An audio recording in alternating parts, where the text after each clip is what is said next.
Hello everyone, it's me, Melissa.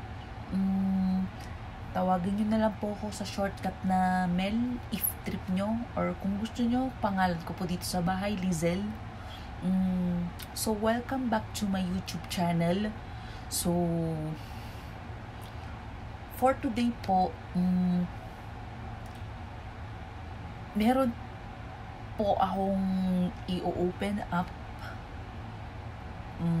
tungkol po sa nakakausap ko po sa dating app dito sa Scoot. Pero kasalukuyan po, hindi ko pa po pwedeng banggitin kung ano yung mga details niya. Kasi po, need ko rin pong makasigurado dito sa taong to. Parang may nafe-feel po ako na dapat ko na po siyang piliin.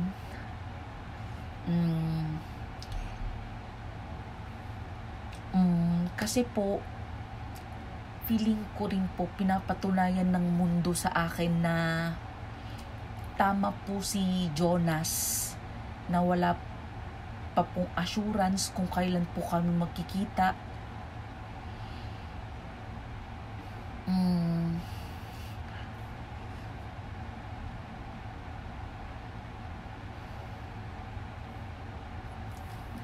Tapos, ano pa ba?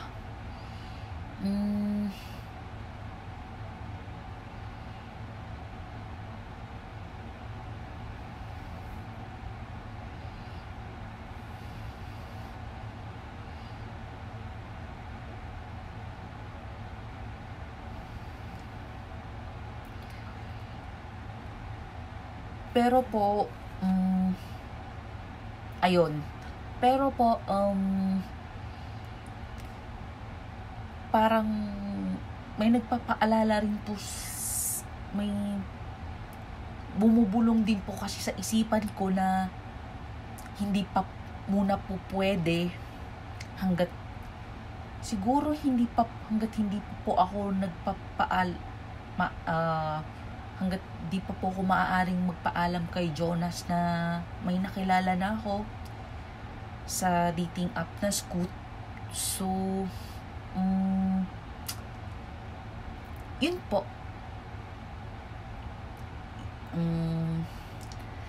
I contended here para maipaalam po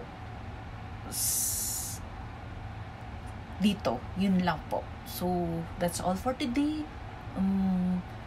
Here again, it's me, Melissa, at your service. Bye.